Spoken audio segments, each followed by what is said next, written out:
Okay, Assalamualaikum. So now we want to learn about linear motion graph. Okay, basically kita ada 3 jenis graph. So tapi hari ni saya nak tunjuk dulu, kali ni saya nak tunjuk dulu 2 jenis graph. Yang pertama adalah displacements against time. Okay, kita nak tengok displacements against time. Okay, so displacement dia punya simbol dia adalah S. Okay, simbol untuk displacement adalah S dan unit dia adalah meter. Okay, time kita simbol dia adalah T, unit dia adalah second. Okay, so yang kedua adalah velocity against time. So velocity against time, velocity okay, dia punya unit dia adalah ms-1. Untuk T, time, okay, unit dia adalah second.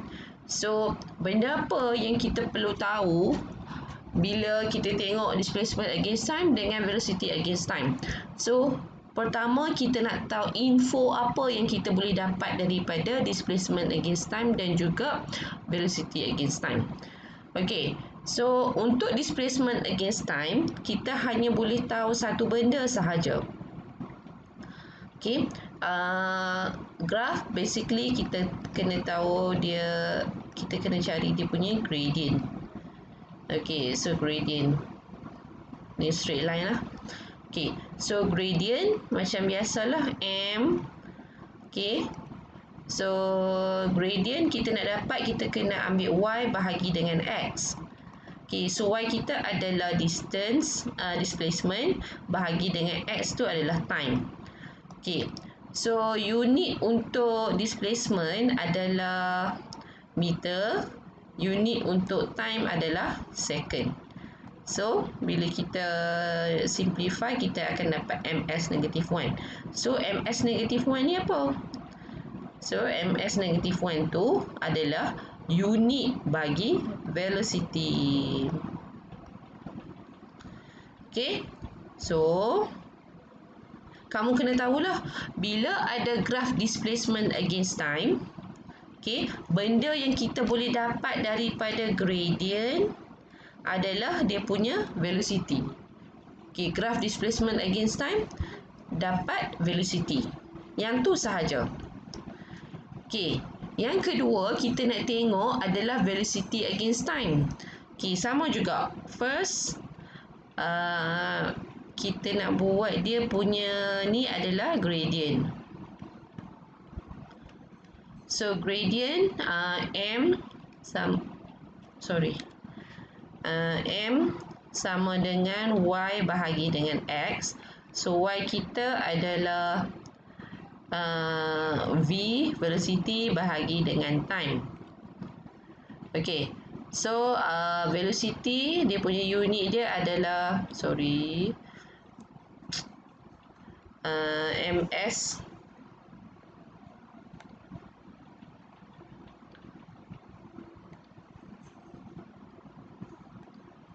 Seronoknya.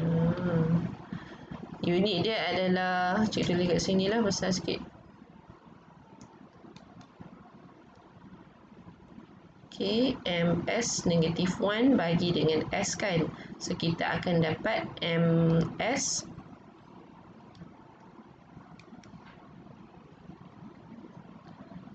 ms-2. So, ms-2 ni apa?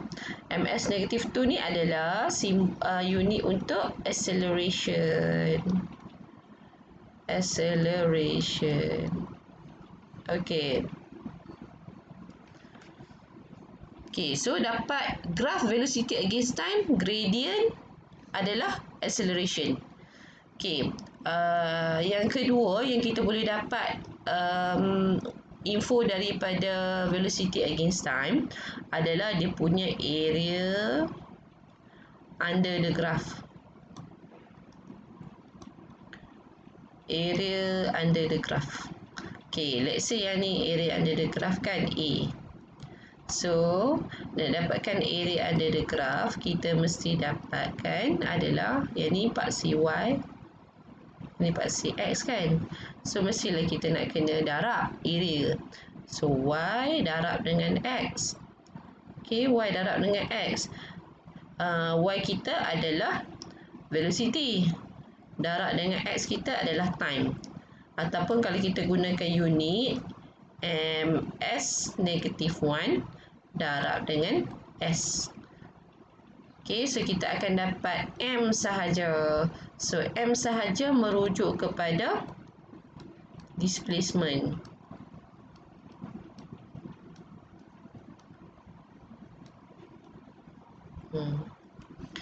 Okay, cikgu ulang lagi sekali.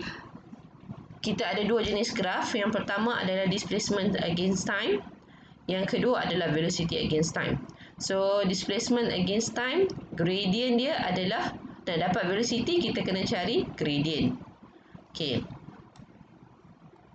Kalau untuk velocity against time, okay, nak dapatkan acceleration, kita kena dapatkan dia punya gradient.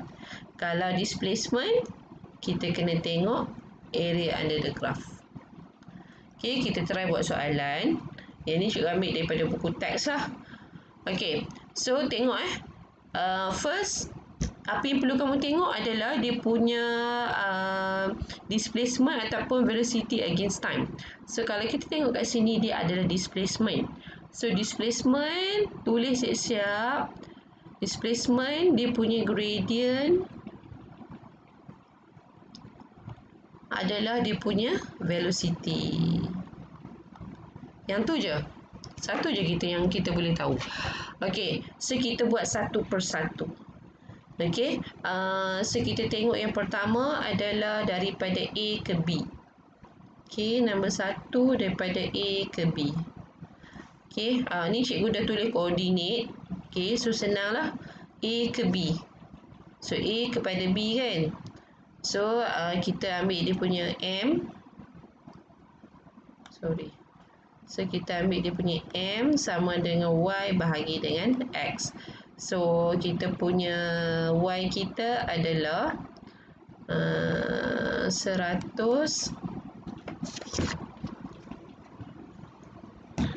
Kita akan dapat sini kosong-kosong kan. So, kita akan dapat 100 tolak dengan kosong bahagi dengan X kita yang ni 5 tolak kosong. So, 5 tolak kosong. So, kita akan dapat 20 ms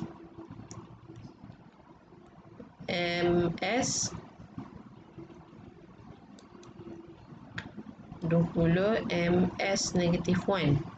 Okay, so kita tahulah dia punya velocity. So, AB ni, so velocity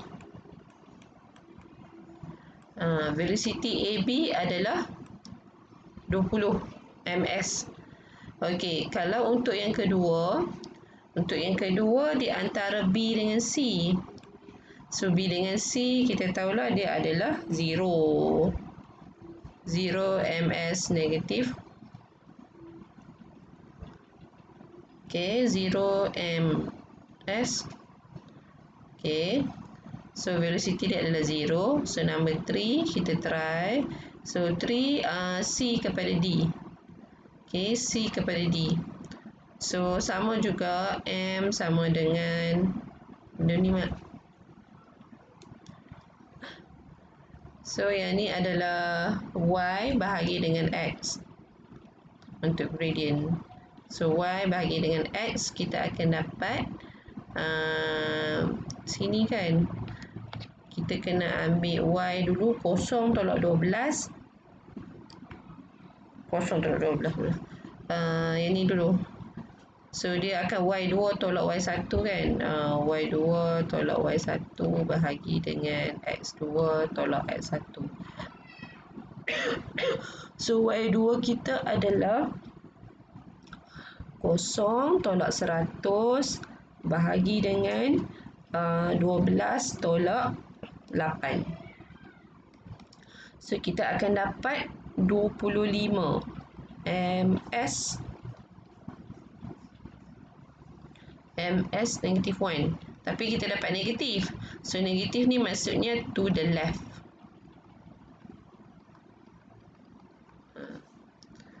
Okay, lepas tu DE kat sini, so DE 0, number 4, DE dia adalah 0. Okay, number 5, number 5 daripada E kepada F. E kepada F. So, E kepada F pun kita tengok dia punya koordinat Y per dengan X. So, kita akan dapat negative 50 minus 0 over 20 minus 14. So, kita akan dapat negative 8.33 ms negative 1. Okay. So, yang tu adalah dia punya velocity. Okay. So, dapat velocity adalah dia punya gradient je lah. So, sekarang ni tadi kita dah dapat velocity. Lepas tu kita boleh tengok dia punya distance. Distance tu maksudnya jarak keseluruhan. Okay, so jarak keseluruhan dia adalah, okay, tengok jarak keseluruhan yang pertama 100 kat sini, 100. Okay, dia pergi 100, dia still berada pada tempat sama, 100 lagi jarak dia sampai sini, ke sini pula 50. So, distance dia adalah 250 meter. Okay, so kita nak tahu displacement. Displacement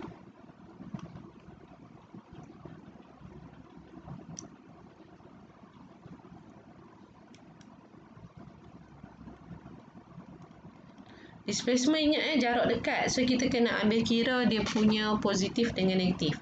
So, kalau macam ni, yang pertama adalah 100.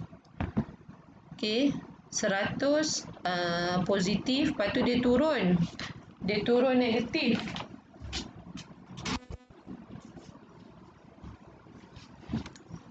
Tu dia turun, so dia akan jadi negatif.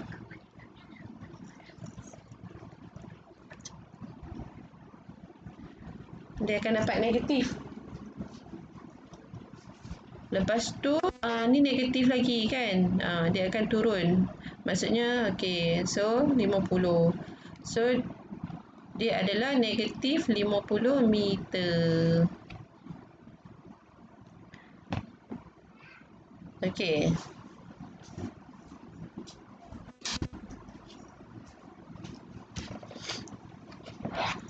So, sekarang ni kita dah tahu distance, kita tahu displacement. Apa lagi yang kita boleh tahu? Kita boleh tahu adalah average speed. Okay. So, average speed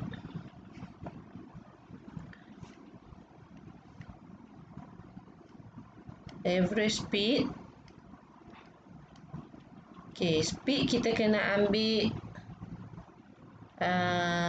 distance. So, kita ambil distance bahagi dengan time. So, distance kita berapa? Distance kita 250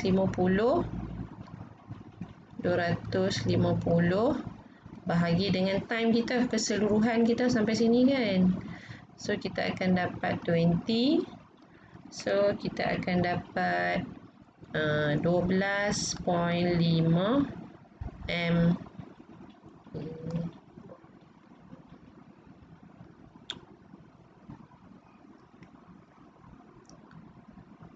Sorry. 12.5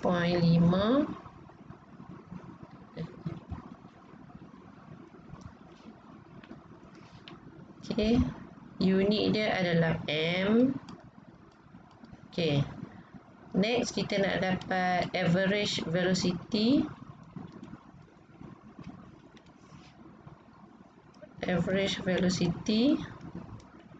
So, average velocity kita kena ambil displacement. displacement bahagi dengan time.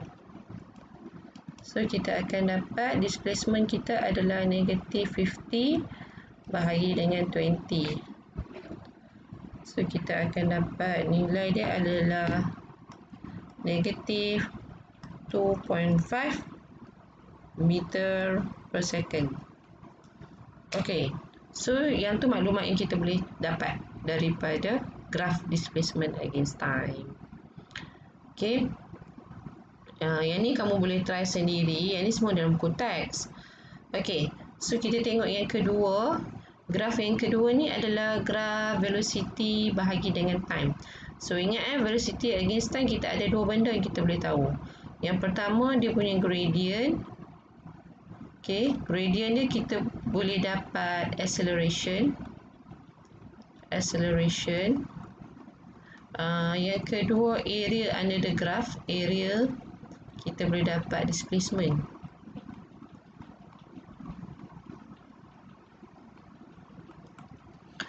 Okay, so yang pertama kita buat kalau kita nak tahu dia punya berapa keseluruhan acceleration.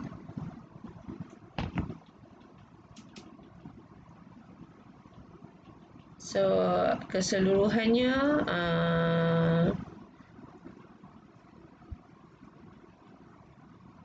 okay, kalau untuk nak senang kamu buatlah macam ni, A, B, C, D, E. Okay, so boleh buat yang pertama A kepada B. So gradient dia adalah Y bagi dengan X kan. So 0 lah, 0 acceleration. Number 2 A kepada B dah, B kepada C. So B kepada C kita ambil Y bahagi dengan X. So 15 tolak 10 bahagi dengan 4CX 70 tolak 20. So kamu akan dapatlah nilai dia berapa. Okay, untuk ni C kepada D sama juga YX. So yang ni kita akan dapat C kepada D. So 0 tolak 15 bahagi dengan 100 tolak 70. So dapat nilai.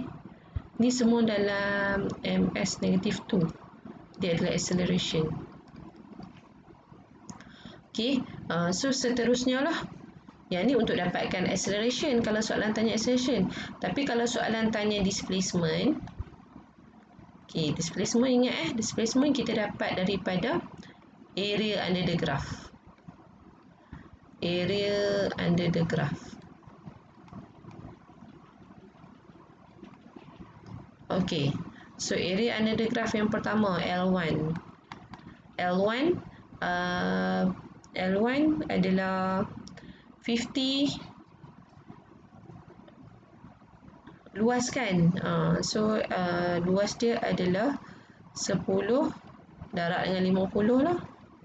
So kita akan dapat 500 meter.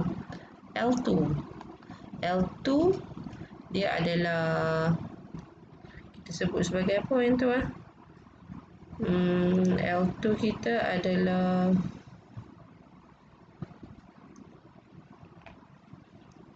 mana L2. So L2 kita akan dapat setengah darab ni kan setengah 50 10 tambah 15 betul tak? Darab dengan 20. So kita akan dapat 250 meter. L3 luas dia, so luas segitiga setengah darab 15 darab dengan 30. So kita akan dapat 225 meter. Lepas tu L4. Okay, kalau kamu tengok, yang ni berada di atas. L1, L2, L3 berada di atas. So, kita kena total dulu. Ketiga-tiga ni dapat berapa? L1, L2, L3.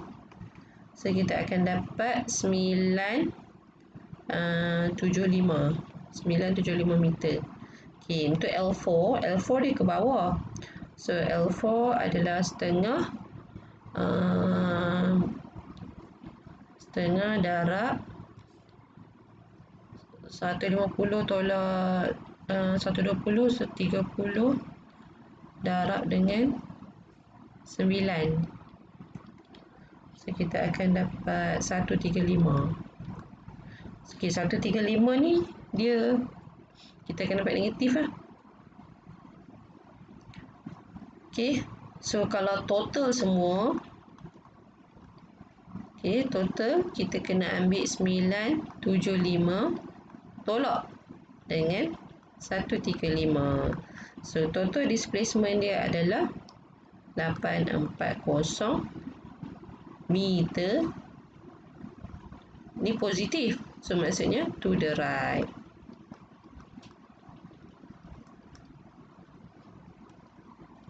Okay, cikgu explain yang ni dulu. So, yang lain kemungkinan kamu akan faham lah.